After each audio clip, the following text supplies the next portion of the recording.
Oh, you're Addicts. on mute. Oh, there you go. You're on mute. Yep, Paranormal Addicts, season 3. This is officially episode 17, I think. Uh, yeah, I kind of reset it on a lot of stuff once the Get Haunted podcast program stopped, because you're actually my second guest Oh, okay. since I've been solo. So yeah, which I appreciate everything Sarah and Rob did, but uh, I would have stayed with them as long as they kept doing it. But it's kind of nice to be out on my own now. Now I'm on Spotify and iHeartRadio too. So Oh, uh, very cool. yeah, and I'm trying to. I don't know. I don't ever care about being anything more than what I am, but I'm trying to build my brand more, get out there a little bit more. Uh, so we'll see. Well, Especially with the I'm book sharing writing, it. I care more about the books than I do the podcast. Well, I'm sharing it on my Facebook page. So let's get started. For the people who may not know you, introduce yourself to everybody. Sure. My name is Eric Vanderlaan. I have a little show on Paraflix. Actually, Paraflix is the largest streaming platform for anything that's paranormal, cryptids, UFOs, all sorts of things. So we have this. I have a show with my partner Mike called The Haunted Files, and we're currently on season 4. I'm also the founder of Ghost Hunters of South Florida. It's a new team I recently established. And I've been in the paranormal for like, I don't know, 15 years maybe. Yeah, definitely not a newcomer. So how did how did you first become? How did you first get into the field? Well, I was always a skeptic. But my mind was open. I was like, okay, it could be a possibility that there's, things going on. So what hooked me was, I think it was like early 2000 when Ghost Hunters came out. And I was like, man, I would just love to go on an investigation to see if it's really real. So like just before that, like I live in South Florida and we have St. Augustine, which is one of the most haunted places in the US. It's the oldest city in the US.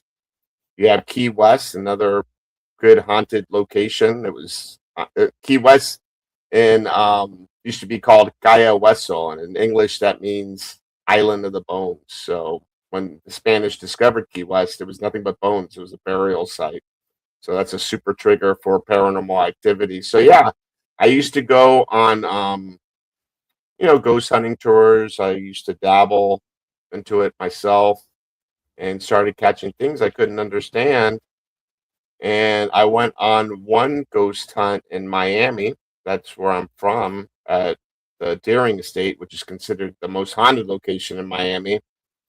And I was with the team there, and I asked the guy, like, hey, I like to help out. I want to go on an investigation. I'll carry equipment and I'll do whatever. I don't care. And before I know it, I'm on the team. I'm doing events. Was with them, Prison Miami. That's what they were called. That was quite a while ago, maybe like almost 10 years ago. I was with them for about 4 years. And recently I left War Party Paranormal. I was the team leader there and ended up leaving and starting my own thing. And also, not only the Haunted Files, but we also have the Haunted Files Unplugged that we started. So we have a radio show as well.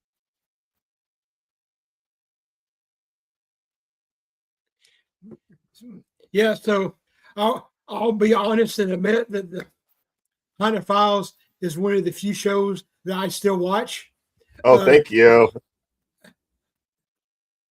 well, You know how we got into it? you know, It's like our team members and I, whenever we investigate, we're always filming. We all have cameras because, like, if something crazy happens and you can't capture it, to me, it never happened. So we had all this great footage. exactly. My team members, Mike and I were good friends. We were like, why don't we put something Mhm. together? I used to do lives while I was investigating, and people liked it. So basically, it's like a big show and tell. We just like to show people what we captured. We're not over dramatic. We don't talk about demons. It's real paranormal investigations with real investigators that are seasoned, and we go to these haunted locations. We capture evidence. You see it, and then you determine what you think it is.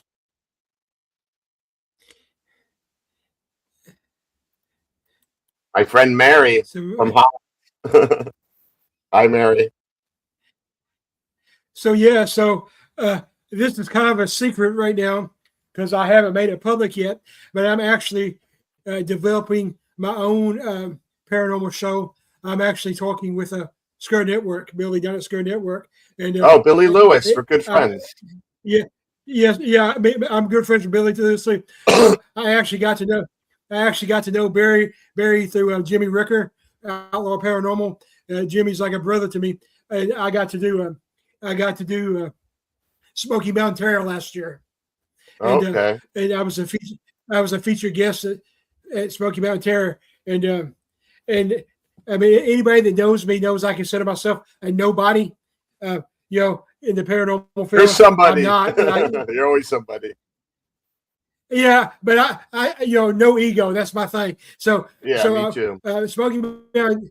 Yeah, I know. That's one of the reasons why you're on my show. But Thank you. and so when Smoky Mountain Terror, for the people who don't know, it's more of a horror convention. They throw a bone to the paranormal field. So Okay. down there was Outlaw Paranormal, there was SRS Paranormal, there was Project Fair, there was Josh Morris, and then there I was know me. Josh. So I Yep. figured nobody. Yeah, Josh is like a brother to me too. Josh is actually, Good guy. I do my own Paracon. I don't call it a Paracon. I call it a Paranormal Expo. But I do a Paranormal Expo down here in Kentucky, and Josh was my headliner last year, and this year he's coming down just to be like the MC because he's like, "Can't you been doing this for 5 years and you don't even get to enjoy it?" So he's coming up here just to host it so I can enjoy my own event. So yeah, he's a good guy. Yeah, and so anyway, Billy was right beside me. I was doing like the podcast live, Uh-huh. So that's what started the conversation. But my show, when I describe it to people, I tell them to think it's like the Dead Files, but it's Right. real. There's no. So it's me. It's going to be me and Kenneth Drake. So Okay. Kenneth is going to come in there with his medium, and then I'm going to come in there and investigate scientifically or have whatever term you want to do it, and then we're going to see what we get. I think it's an interesting concept. There's no wrong way to investigate, so why not throw two Right. together and see what you come up with? So, Well, so yeah, so I worked good. Go ahead. I'm sorry.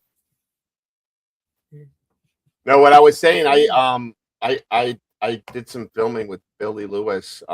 He did a thing called the Smallwood Store down here in the Everglades. I was in that one, and we did the Gold Coast Railroad Museum, and I think he's going to be releasing the St. Augustine Jail. We did a few months ago. We were back there.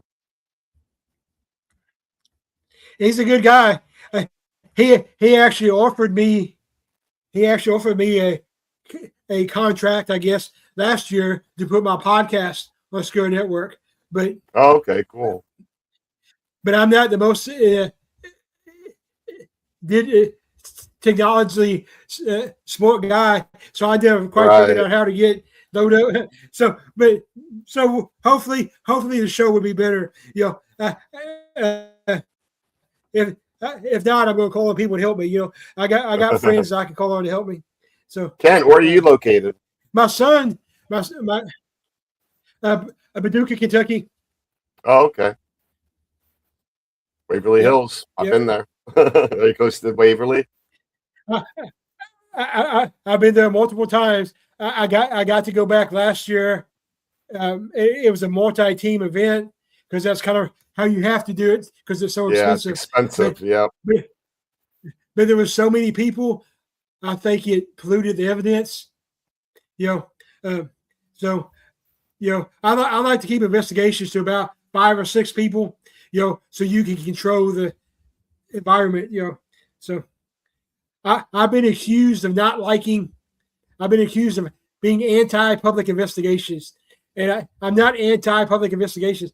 I personally will not go on a public investigation, because if I'm going on an investigation, I want to actually be able to investigate and capture evidence. But I think public investigations are great for somebody that's just getting in the field, so they can see if they actually like it or not. My team we do a lot of public investigations. We're going to be doing some at the Gold Coast Railroad Museum, the Deering Estate, and the Old Navy Schoolhouse. And in a way, it works for us because they give us the location to investigate, do a private with our team.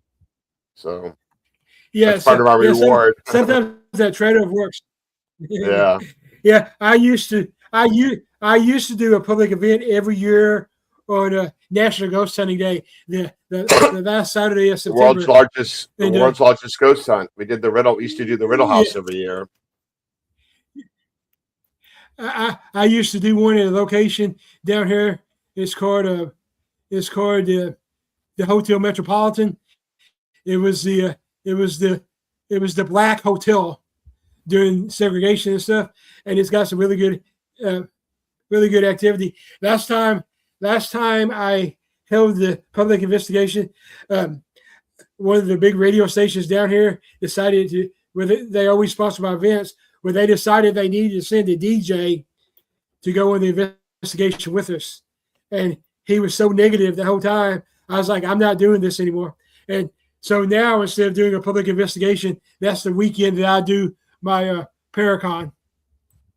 Well, I got a good location. Henry Lee, who commented here, he's the owner of the Gilchrist County Jail. It's in Trenton. It's near Gainesville. Oh, yeah, he's been sending me messages on my team page. I want to get there. So yeah, that's definitely on my list. So I'm looking at 2027 already, because 2026 got interrupted for me because I have to have knee surgery on Tuesday. Oh, I got you. So I'm going to be out for a while. So I'm looking at 2027 already. And for 2027, I'm going to focus on prisons and jails. That's what I'm going to do. Prisons and jails. This year pre knee surgery, I was supposed to do. My goal was to do asylums, and I got to do 2. And then my doctor was like, "You're going to have knee surgery because I tore the top and the bottom of my meniscus, so I tore it completely." So wow, that's kind of fun. Yeah. So at least I did it right if I was going to do it. So yeah, for sure. The last time I injured it, when I re-aggravated it, was actually last year at Rock Island. Oh, okay. Did we meet there? We met there, right? Yeah. We talked, and I'm on the committee now.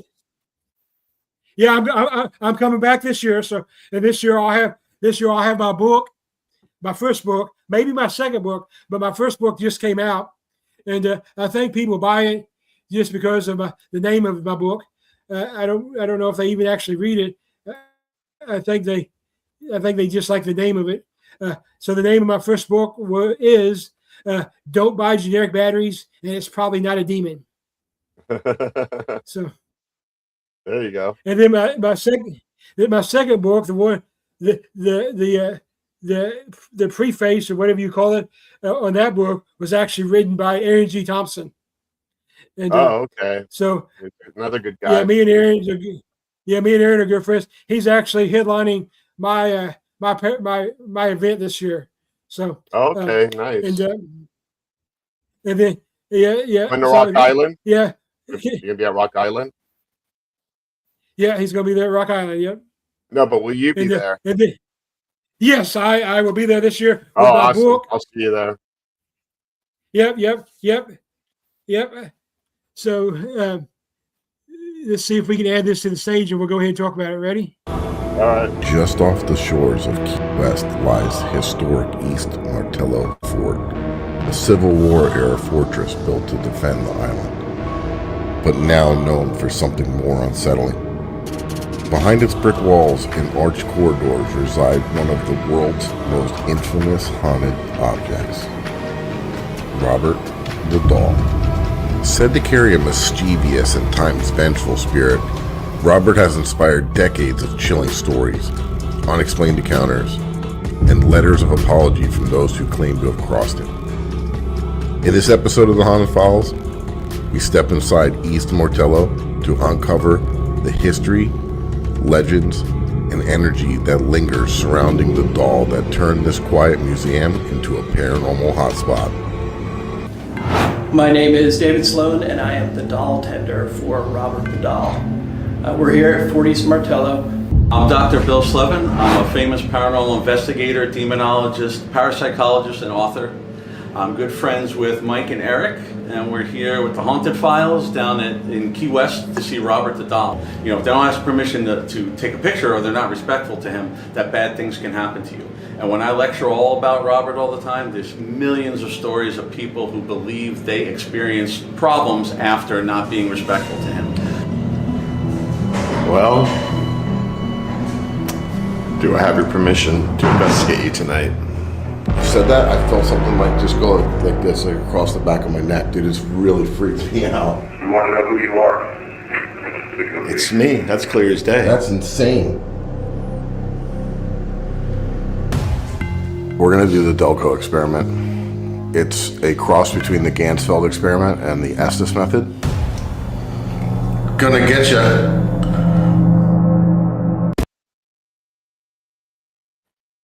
And boy, did it get me.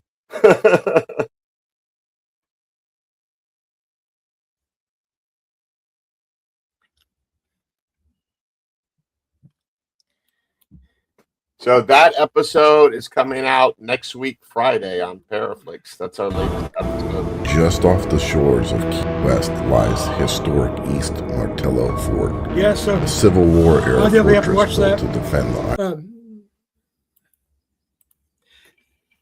So yeah, with Paraflex, I'm actually pretty good friends with Natalie. She actually helps me advertise my event every year. And Oh, nice. I actually thought about pitching my. I also thought about pitching my show to Netflix, but they're just they want everything ready to filmed and everything, and I haven't got there yet. I'm still in the. You will. We have chosen our location for our first episode. We're going to film at the nice. Thomas House Hotel. Oh, okay. I figured that would be a good first episode. Yeah, Jimmy and Jeff Outlaw Paranormal is going to join us for that one. Because that's like their stomping ground. They love that place. Oh, very cool. So, what makes a location truly haunted, in your opinion? When you're getting things you can't explain, I mean, it just depends what kind of evidence you get. I like to base my evidence I like to use recorders because that's the easiest way to capture something intelligent. If you can ask a question, get an EVP, electronic voice phenomenon, that's replying to your question, like how can you deny it? And it's clear. I don't like SLS cameras. I just think they create a lot of false positives. But for me, it's also like I'm getting to the point where, like, when I first started, I was all about the equipment. Because I was skeptical, so I wanted to capture something. And this is when I was with my first team, and I never got anything. And I couldn't figure out why. And then when I went to the next team, that team was very eclectic. They had all different groups of people. They had a Wiccan, people practice Wiccan. They had a Reiki master. They had a pastor. And they taught me to open up my mind. And that's what I've been doing. Like usually when I go into a location, the first thing I want to do is like walk around and get my feels and see like I don't know if you call it intuition, but sometimes I get pulled to a location and I go with it, and then crazy things start happening. And the longer I investigate, the stronger it gets, to the point where like I'll go to the location and maybe I'll do a spirit box session or an EVP session, and right off the bat I can get my name called at a certain location. Um, the thing is but now I'm more about the feels, because I like the experience, but it's kind of hard to show that to people, you know. Exactly. Like I had Yeah, something go through my exactly. body one time, and like how do you explain that, you know? My poor partner, she saw it on the FLIR camera, but she wasn't recording at the time, so so That's the basically way it to me always nothing is. happened. Yeah. Exactly. Yeah, and I'm the same way. I've learned. I grew up. Uh, I saw my first apparition when I was like 6 years old. So I grew up with Okay. that, and I've learned to use my. That's actually my the first thing I write in my book after Aaron G. Thompson's introduction. Then the first thing I write is most people's first memory is their first bike or their first Christmas or their first family union. Mine is the first time I saw an apparition. So so I've learned to use that. My team still does. We still do. We still do residential investigations, and Uh-huh. and when we do a residential investigation, that's when I like the equipment, because just like you said, we can't show somebody what we feel or what we experience. So when I'm talking to the homeowner, it's a lot easier if I can be like, this is the EVP I captured, or this is the orb I captured. If I have something to show them, that's where my Right. equipment comes into it. So, yeah. So what is one mistake you see newer investigators making? I think like I'll get somebody that like is into orbs. And I'm not really into that. There's a perfect explanation for it. It's actually an orb is just the lens and the light. They meet at a certain angle. And even like if you're like people show these pictures and like, look at all these spirits I captured, look at all these orbs. But I'm looking at it and I'm like, I don't know, that dirt road looks pretty dusty to me. So that's like a pet peeve of mine. I that's the first thing I tell my new investigators. Also pareidolia, you know. Oh well, like I took a picture of this tree and I see all these faces on it. So you just gotta be really careful with that. And what Valley said, apps. I don't rely on apps. For me, that's a big no-no. I like to use the real deal equipment, and I'll even go old school. I'll use like a compass sometimes, or um, whip out some dowsing rods. I still got. I went back last year. I went back to using a Walkman to record my EVP sessions instead of a Hmm. digital recorder. I use the old magnetic tape recorder.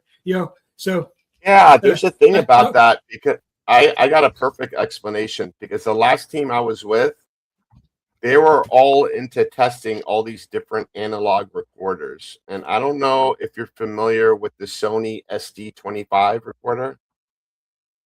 Mhm. I think if you give me a second, I'll get it for you. I'll show you what it looks like. Okay. I got it here. So they did a lot of tests on recorders, and they found out that the analog recorders were getting the the best results. I mean, you have your Tascam, you have your Zooms, and those are really good. But the thing is, those recorders are meant to build out all the unwanted noise because you want the perfect sound, right? So you're like defeating the purpose. So I don't know if you're familiar with this recorder here. That's the let's see.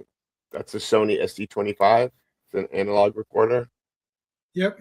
It's voice activated too, so I like that as Yep. well because I'm a lazy investigator. I don't like going through hours and hours of audio. But like these Yeah, these I like recorders, analog. I got these recorders. I got two of them, maybe like 10 years ago for like $10 or $15, and right now because they don't make them anymore on eBay, I've seen them for as high as $250.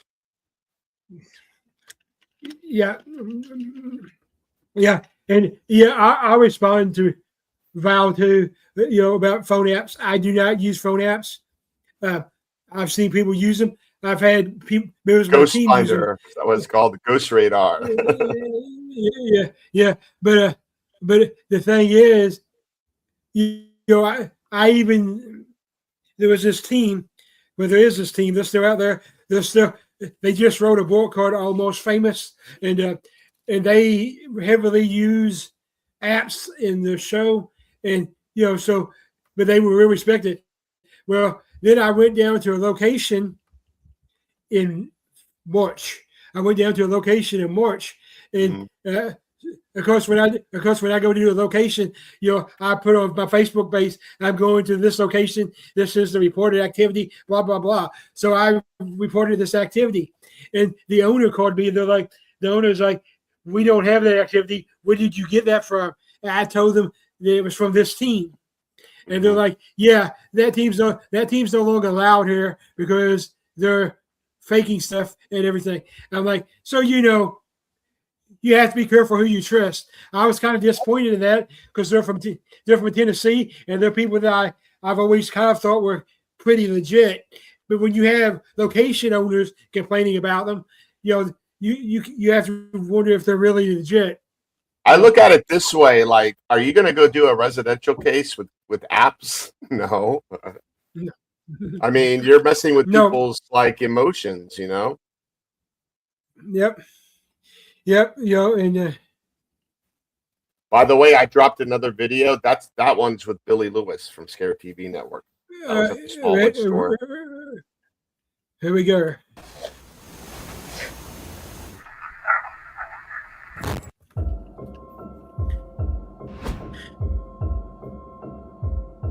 Chokoloski, This is crazy. Smallwood store. We've never investigated this place. The store was started in 1906. This building here is over 100 years old. Ted Smallwood purchased half of the island of Chokoloski, I believe, in 1906 for $600. It has taken on water, I believe, 6 times on this level, last time being Hurricane Irma. This is our gem on the rough island. It's a little piece of paradise down here.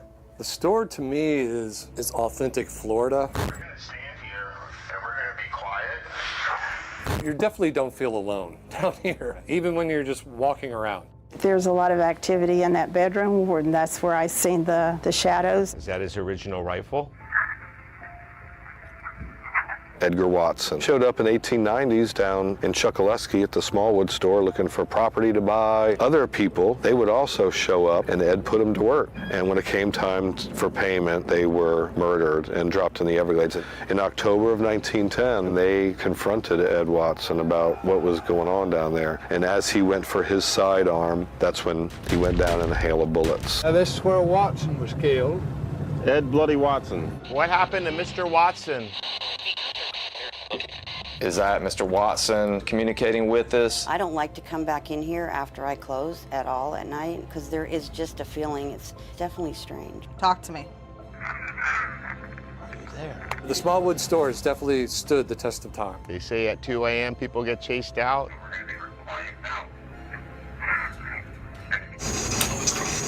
You scared?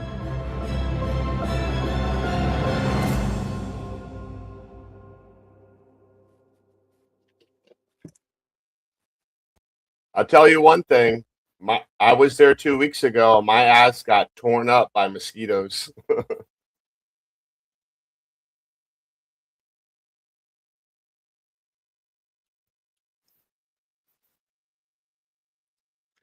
So that's a really cool location. We were there 2 weeks ago. You saw my girlfriend Franny in the video. All right. So we were there 2 weeks ago with my girlfriend Franny. You saw her in the trailer, and they were talking about Edgar Watson, that killed all these people, all these workers for him, and he buried them on this plantation. And then the town folk got upset and took the law in their hands, and then shot him with the hail of bullets. So I had Edgar Watson's great granddaughter reach out to me, and we met her there, and we took a boat out to his plantation. It's like a mangrove island that years ago was like they did, I think, sugarcane. But man, we were going to try to do an investigation on his plantation, but the mosquitoes were insane. We pull up to the dock on the boat, and you can hear them like bees. That's how bad they were. Like you probably can't see it, but like, look, there's one bite right there. So so we didn't get to investigate, but the cool thing is we went back, and at night we investigated with Edgar Watson's great granddaughter, and she had some personal items of his, like his wedding bands and some other things. And I'm telling you, that night was probably one of these most active nights we investigated that place. I mean, the weirdest thing that happened is on the roof, someone was walking on it. We could hear footsteps, and no one can get on that roof. It's crazy. And we would have seen it because the place is small. So that was pretty wild. Yeah. So, yeah, since we mentioned like jury and of course Robert the Doll, let's get your opinion on one of the hot topics in the paranormal field right now, and haunted objects. What is your take on haunted objects? How do you explain that? Well, you're gonna see it when you watch the Robert the Doll episode, because Robert the Doll isn't the only haunted item there. David Sloan, he's the caretaker of Robert the Doll. He's a curator. Robert the Doll was made probably like in the early 1900s. So it's very delicate. But David Sloan is going to be at the Rock Island Roadhouse Esoteric Expo. There, I got it right. He's going to be there, and he's going to have he has these haunted items. Like, so the museum is in an old Civil War fort in Key West. It was never seen battled, but a lot of soldiers died there because they quarantined them there for yellow fever, to the point where they were stacking bodies up. And that old brick fort, like, it has like these different like entrances and tunnels to go in. And the one tunnel where they stacked all the bodies, David Sloan collects all these haunted items, and it's really weird because they're like voodoo items. There's like a death mask. There's like African shit, and I mean, that part of the fort I thought was more active than Robert the Doll. But no, I can't say that because weird things happen to us. But it was really weird. We were getting touched. I got touched, like someone grabbed both hands on my ankle. It was just weird. Mike felt someone grab his neck.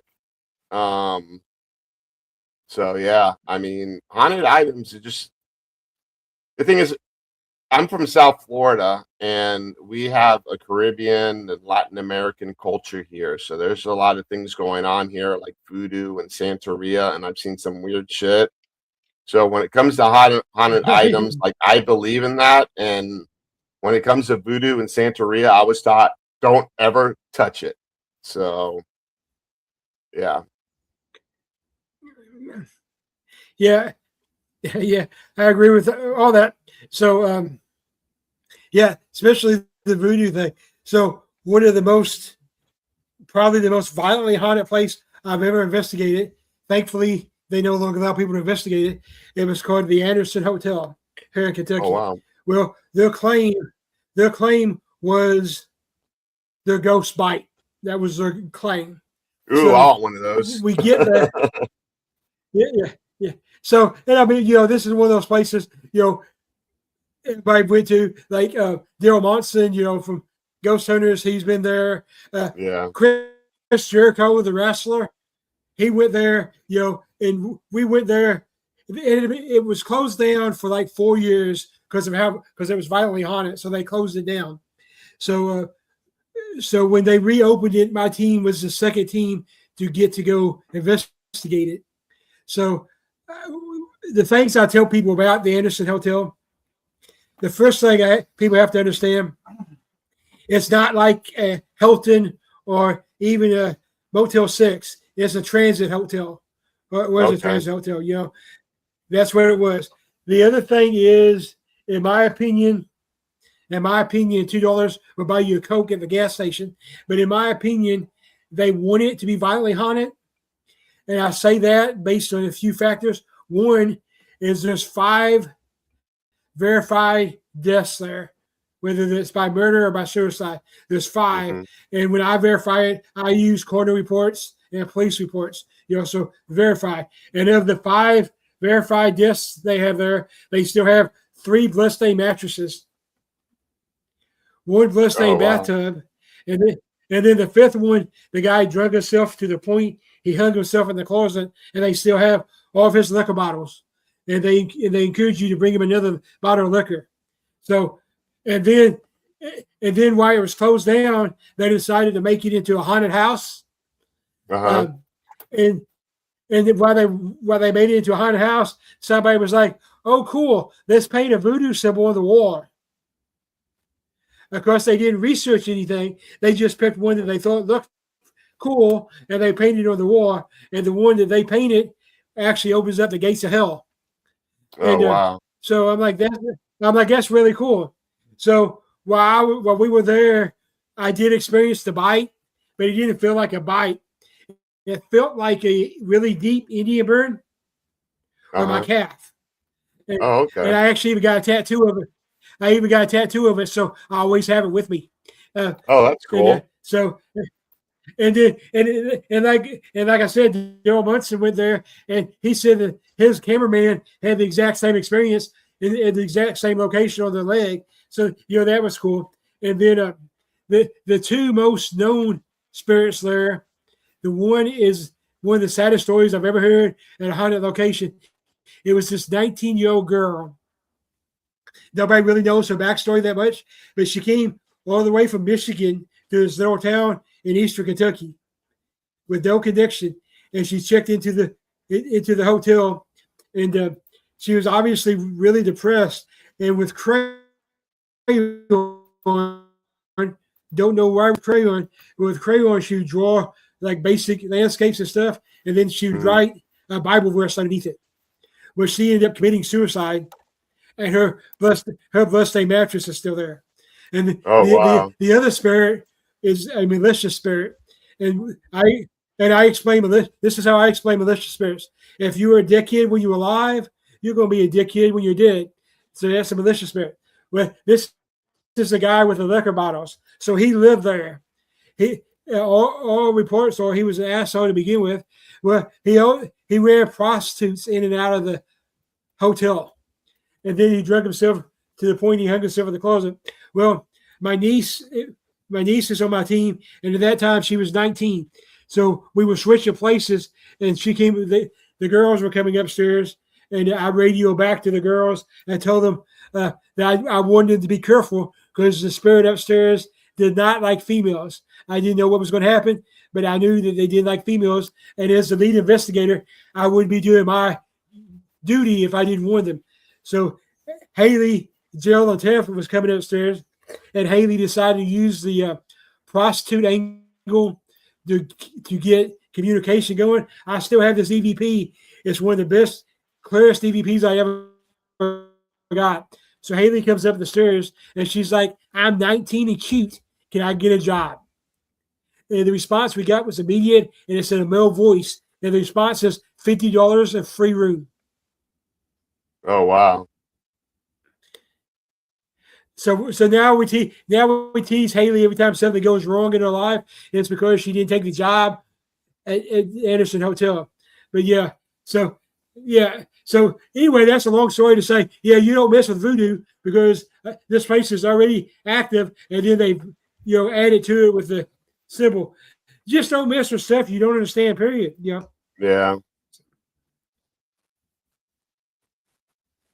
Okay, let's talk a little bit about the Hunter files. Okay. Okay. What do you say? What do you say separates it from the other paranormal content? I think it's because we use different techniques. We do a lot of sensory deprivation experiments. My partner Mike created the Delco goggles, which is it's a blend. If people are familiar with the Estes method, it's a blend of the Estes method with the Gansfeld experiment. And the Gansfeld experiment, back in the 1950s or 60s, the military used to do like weird tests on people, like with psychedelics. But the Gansfeld experiment, they tested for ESP. And it was pretty much like the Estes. What they would do is they would put headphones on the subject with a white noise, not a spirit box. And then they would put ping pong balls on the subject's eyes and then have a red light bulb flash into the person's face. And they just stare in the red light. And what they do is they put up cards and they're trying to guess what cards they are. And they used to test for ESP. So what we did is what Mike did is he created the Delco goggles where they're luminescent goggles, and the goggles can stay lit on red, or they can flash, or they can strobe. And some of the results we've got is incredible, and especially if we have someone that's a psychic medium, it's like they're doing it on steroids. And for people that aren't gifted like that, that would probably be the most closest thing you can get to getting that experience. I mean, the first time I did it was at this haunted saloon down in Miami, and I started blurting out names and ages that all related to a murder suicide that happened in an empty parking lot 3 years ago, right next to the bar. What happened was this guy took a tie wrap and strangled his wife and killed her. And then he took his 6-year-old boy and started heading down to the Florida Keys and didn't make it and stopped in this empty lot and did the same thing with his son with the tie wrap. And then he shot himself in the head. And I was saying the age of I said a boy. I said 6 years old. I said the boy's last name, which is odd. So the bartender was there, and she's like, "Oh, he's picking up on that murder-suicide that happened." So, yeah, that was pretty wild. I mean, we get like a lot of good results, and that was like one of them. Yeah, I've seen the goggles, and they're actually probably the next piece of equipment I want to get. I tell people I'm a poor boy, so I get equipment.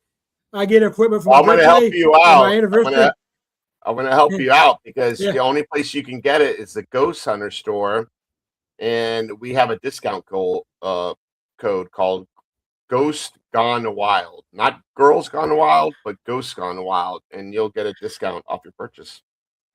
I just bought the new REM pod. Cool. So yeah. So all right. So is there one investigation or maybe multiple? You can give me two if you want to. Is there an investigation that's really stuck with you more than any other? There's actually two, and the first one I'm going to mention no longer exists because they demolished it, which really sucks. But this was the Belglade Correctional Facility. It was like right near Lake Okeechobee in Florida, in the middle of sawgrass, sugarcane fields. And I think it was built like in the early 1900s, and maybe like 6 or 7 years ago they demolished it. But we used to go there almost every other weekend to investigate, and the things I got just like blew my mind away. Now the second one is the Aerojet rocket facility. It's down in the middle of the Everglades, and the only way to get to it, because there's a gate at the road that goes out there, is by bike or walking it. It's 3 miles to get there. So paranormal investigators would do anything crazy just to get a good investigation, right, Kent? So yes. So that place is very dark. Yeah. They used to test. NASA used to test rocket engines at the Aerojet rocket facility back in the 1950s or 60s, and then they switched fuel, and then it went abandoned. But if you ever seen the documentary on Amazon Prime called Dark Angel, Yeah. Jack Parson Okay. was the father of rocketry, and he established the Aerojet rocket facility. There's one in California and one here. But on the side, he used to do a lot of stuff into the occult. He was good friends with Aleister Crowley. So I think people found out about his connection to this location because now people go there to do satanic worship. I've seen Santeria, evidence of Santeria that was going on there. People found like missing dead bodies. It's pretty wild. And I blanked out for like 3 minutes there where I lost time. I don't know what happened to me. They were like all my buddies were calling my name out and I just didn't hear them. It was just like the oddest thing. And it was the only location where all our devices was picking something up that was related to what we were investigating. Satan, the devil, ghosts. It was crazy. We're getting on the ovulus, we're getting on the spirit box, we're getting on the recorders. It was just wild. Like how often do you go to location and you're getting all this stuff that's related to the location on all different devices? It's Right. just crazy. So Val has a question about the goggles. So I'll let you answer it because you know better than me. She says, "Do you recommend it for trans mediums?" I do, because it heightens their senses even more. I don't know if you guys are familiar with Patty Negree. She's been on a lot of episodes on Ghost Adventures. Yeah. She's Yep. the White Witch. I had her do it, and we share an agent. Oh, okay. Patty, my and Asia. Patty and Bill.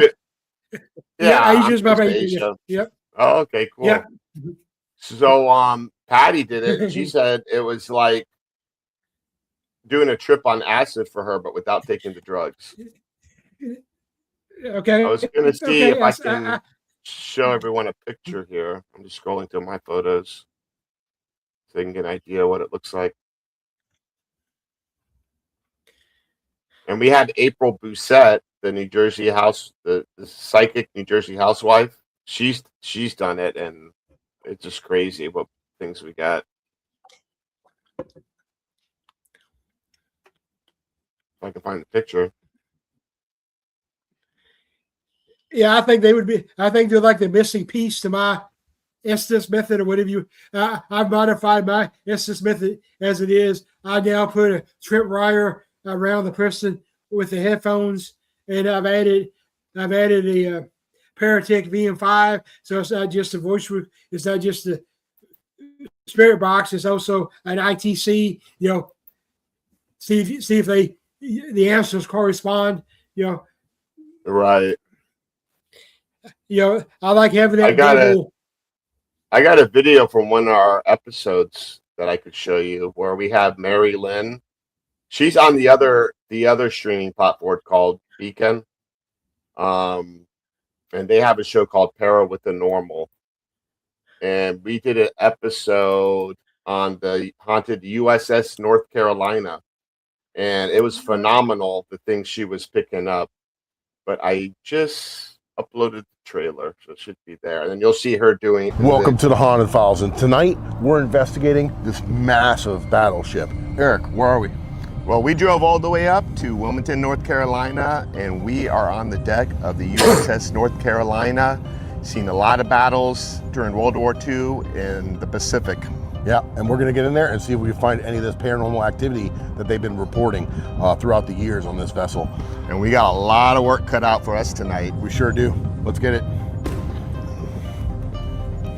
What kind of paranormal experience have you had here? I've got a lot of them, but just to give you a couple examples, I was able to see one of the brig doors just open wide and close all by itself, as if somebody just walked out of it. Wow. What was that? What was that? What was that? What was that? You're recording, right? Yeah. That was a loud phone. Hello? Holy shit. Mary Lynn is a world-renowned psychic medium, and we're gonna have her kind of lead some of the way. Yeah.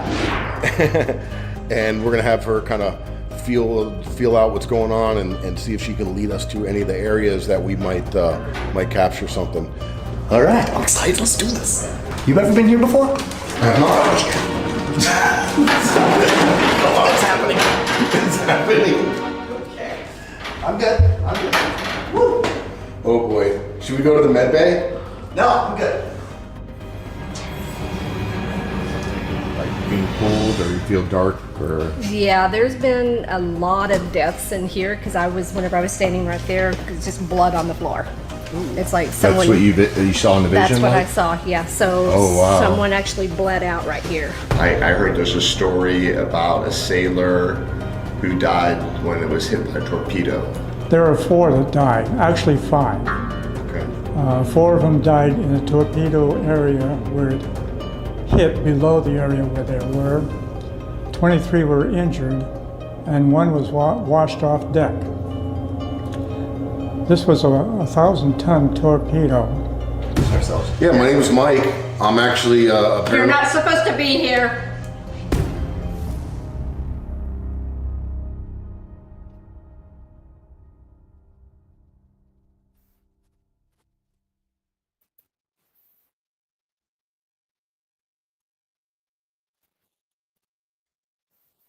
So yeah, at the very end, that's Mary Lynn with the Delco goggles. Welcome to the Haunted Files, and tonight we're investigating this massive battleship. Eric, where are we? So, well, we drove all the way up to Wilmington, North Carolina. We're almost at our hour. Okay. So, we're going to do my favorite part of the show. We're going to do rapid fire. Are you ready for? Are you ready for rapid fire? I'm ready. I hope I don't mess up. Favorite location. Oh man, favorite location. Oh gosh, I can't do that. There's so many. I can't. Okay, I'll just say it off the top of my head. White Hill Mansion. All right. Favorite piece of equipment. People are gonna hate me, but my Panasonic DR60 recorder.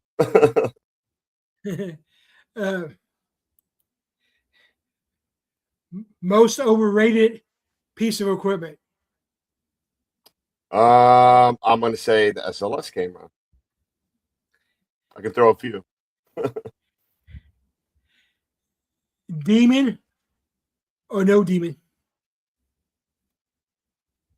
I'm gonna say no demon because I haven't experienced one. I know that it is out there, but it's super rare. Yeah, that's kind of where I'm at. I mean, I've even trained in demonology under Bishop Long, but I thankfully, knock on wood, I've never experienced it. So I'll say it's possible they're out there, but yeah. So okay, creepiest experience. Say that again. Creepiest experience. Creepy experience would be that Aerojet rocket facility, because you know how I found out about that place? I was watching a python hunting show on Discovery Channel, and that's a prime location to find pythons because we have a huge python epidemic here in the Florida Everglades. We have python hunters that go out and catch them, and they were saying that it was haunted. And I don't like snakes. I hate snakes. I don't even want to touch them. So I'm going to say that's the creepiest, just because. First of all, we had to go there during the day to scope the place out because we don't want any surprises. What is your bucket list location? My bucket list location. It's not a specific. Well, yeah, it is. It would be Machu Picchu in Peru, one of those that Inca temple. I'm fascinated about Inca, Aztec, Mayan. Like to do an investigation at one of those pyramids, that would be amazing to me. With all the like the human sacrifices and stuff that happened there. Well, I'm actually hyped because I actually get to go to my bucket list location in November. So Oh, I'm hyped nice. about that. Where's that? My bucket list, the Hinsdale House. Oh, nice. I'd like to check that place out. Yep, Very I'm going. There's actually, I have like a different levels of bucket list locations. I have like the ones I know there's no chance I'll ever be able to investigate. Like, like, and then there's ones. For instance, I would love to go to Alcatraz, but they don't allow you to do an actual investigation unless you're taxed, I guess. And Yeah. and then and I would love to go to Penhurst. Yeah. I've never been there. I did just buy tickets to next year's Paracon because nice. VIP tickets this week only $60. So I was like, usually they're 120.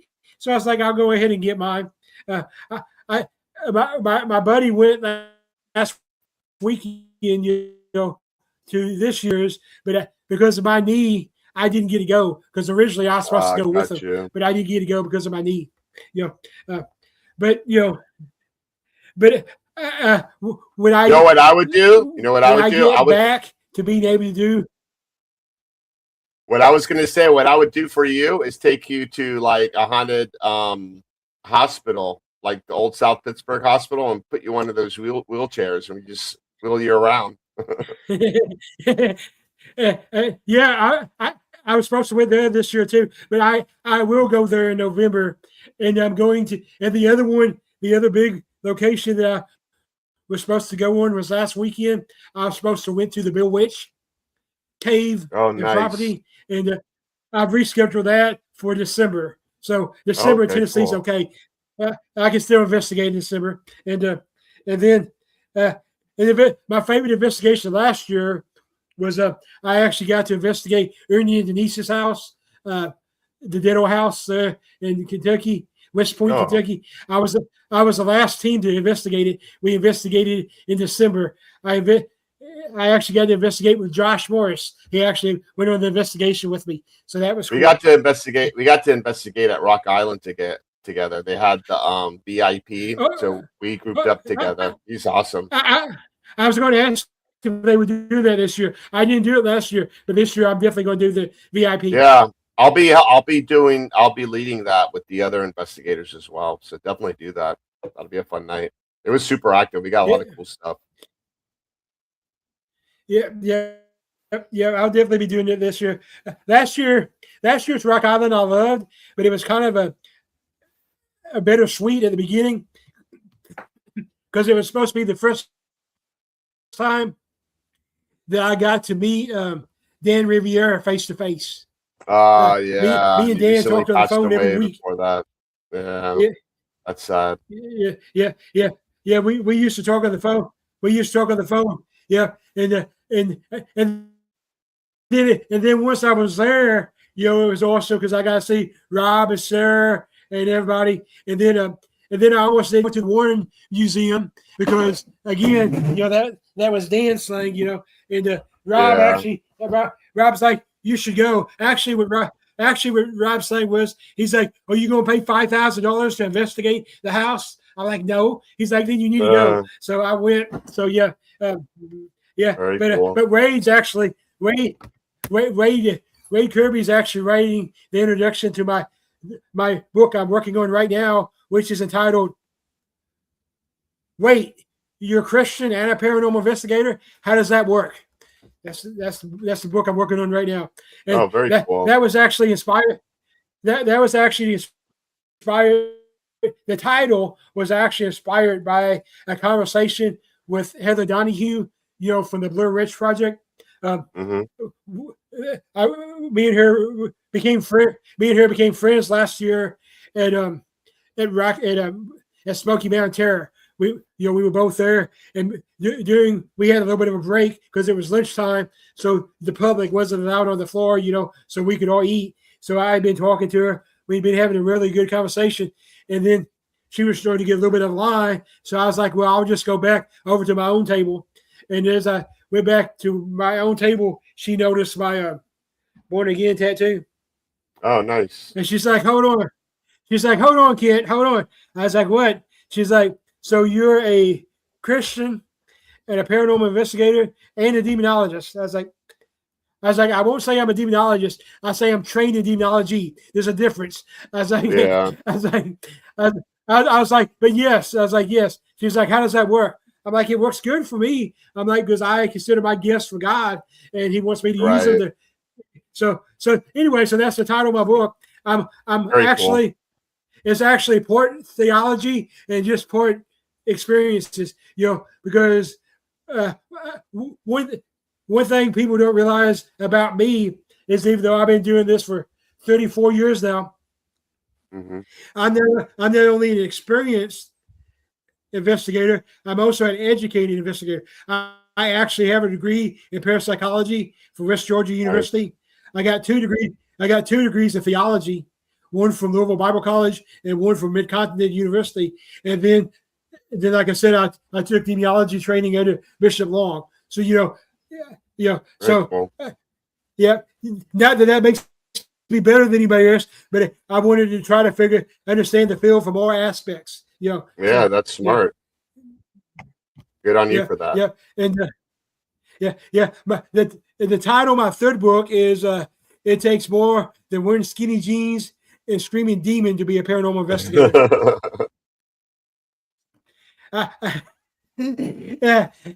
They're saying there's some Pacific people. Like I got this duo that I don't mention their name, but I refer to them as the Spice Girls of the paranormal field. Okay. That's all I got to say about that. All right. So, what is next for Eric? What you got going on, sir? Well, right now, I'm just getting my team put together. We actually have a private investigation at the Gold Coast Railroad Museum this weekend, and I got a lot of young people that anyway.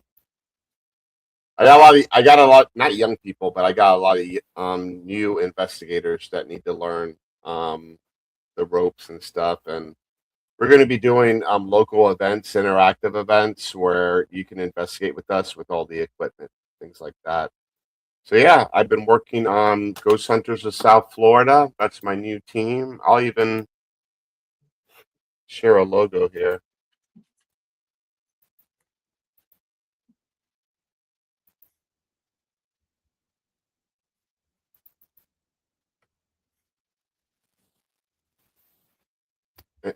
Yep, there you go. So we'll be doing residential cases, we'll be doing ghost hunting events, and most importantly, we collaborate with other teams as well. So it's all, for me, it's all about para-unity.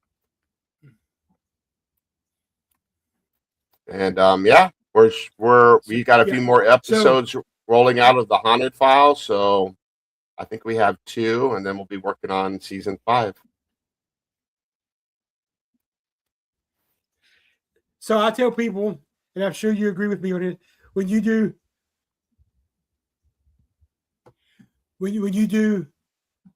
a residential case, you don't load it up to YouTube or any of that stuff. It's not about likes or anything. It's all private. It's just about helping the family. Val wants to know: do you all pay for your own investigations, or do you have sponsors? Well, it depends which location. Some, don't. Some do.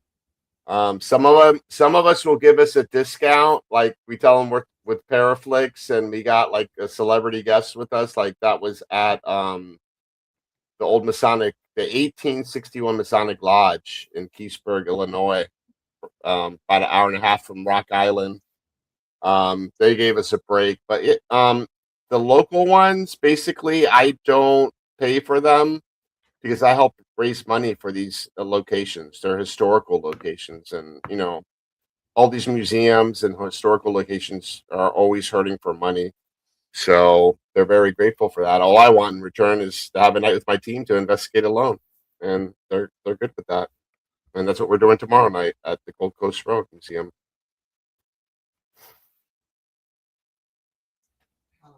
Yeah, so I like finding the hidden gem locations, the ones like that everybody knows about. Val, we actually got to do one with Val. I guess it's been like 3 or 4 years ago now. We did a it was a civic center in Paris, Tennessee that Elvis had played in, Jerry Lee Lewis had played in. Oh, I heard of that It was a place. cool Yeah. experience. And a lot of people don't know about Florida and yeah, South Florida. There's a lot of crazy stuff here. Yeah, and then and then So I'm going to let you go. Thank you for being on the show. Thank you for bringing me Come on. see me at Rock Island, and I'll give you an autographed book. Oh, okay, awesome. I'll look forward to seeing you. All right. All right. I hope everyone has a great night. I'll even be staying at the hotel again this year. Okay, cool. Before we sign out, I almost forgot this part. Tell everybody where to follow you. Paraflex, just tell them where to find you, and then let's get you off here. The best way to follow me, you can follow me on Facebook. It's my name right there, Eric Vanderlaan. And you can follow my team, Ghost Hunters of South Florida, on Facebook. The Haunted Files, we're on Facebook. We're on Instagram. We have a live podcast every Monday where we bring guests in at 9 p.m. Eastern. And then on Instagram, you can follow me as Ghost Hunter of South Florida, and also on TikTok, but mainly Facebook and Instagram. All right, good stuff. Good stuff. Again, thanks for being on the show. I will see you in October, and we'll investigate together and have some fun. All right, yeah, for sure. We'll investigate the Rock Island Roadhouse. Exactly. All right, awesome.